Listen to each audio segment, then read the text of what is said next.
The Mitten by Alvin Tresselt.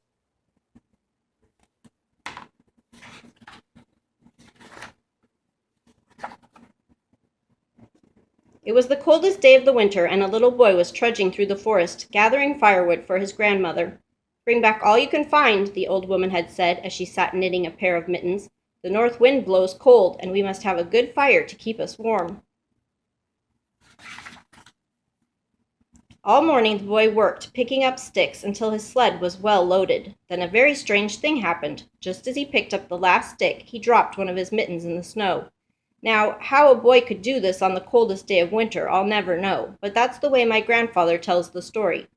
Off he went with his load of wood, and the mitten was left lying on a snowdrift.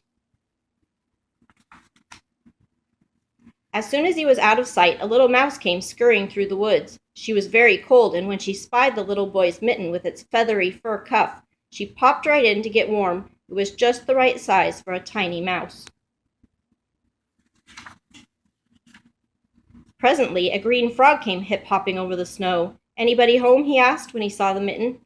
"Only me," said the mouse, "and come in quickly before you freeze."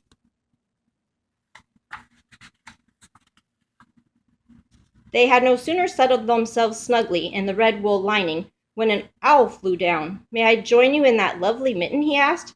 "If you mind your manners," replied the mouse, for owls always made her nervous. "And don't wiggle around too much," added the frog, "because it's a bit tight in here."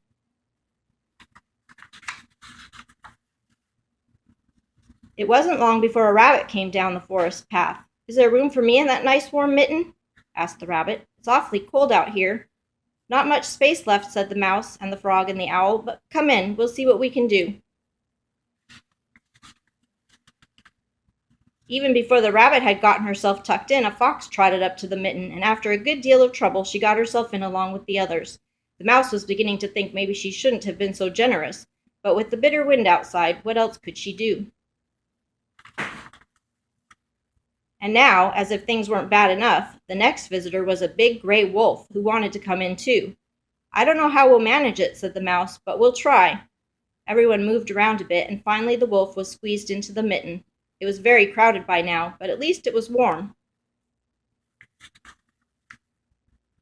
Things had just gotten arranged nicely when the animals heard a great snorting. It was a wild boar, and he was very anxious to get in out of the wind.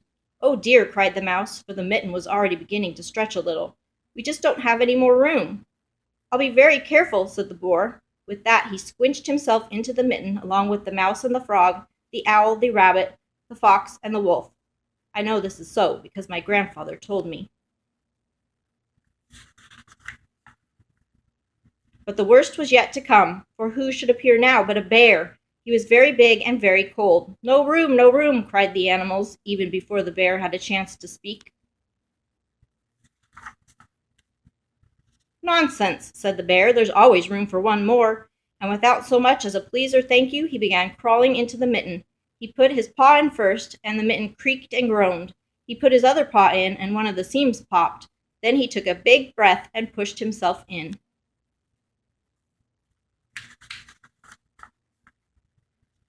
Now, while all this was going on, along came a little black cricket. She was very old, and her creaky legs ached with the cold. When she saw the mitten, she said to herself, "Now that looks like a nice warm place. I'll just hop over and see if I can squeeze in too." But ah me, that's all that was needed to finish off the poor old mitten. The cricket had no more than put her first scratchy foot inside when, with a rip and a snap, the stitches came apart, and the old leather cracked, and the soft red lining split in half, popping all the animals into the snow.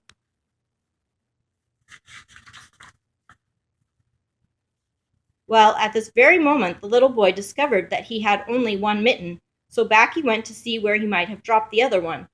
But all he could find were the ripped-apart pieces, and he thought he saw a little mouse scurrying away with a bit of red wool perched on her head. It looked very much like the lining from the thumb of his missing mitten. "Oh well," said the boy, as he snuggled his cold hand inside his coat, "my grandmother will surely have my new mittens finished by now." Then he hurried home with the north wind nipping at his cheeks.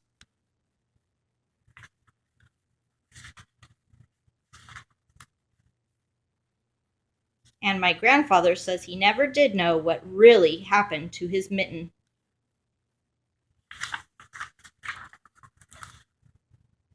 The end.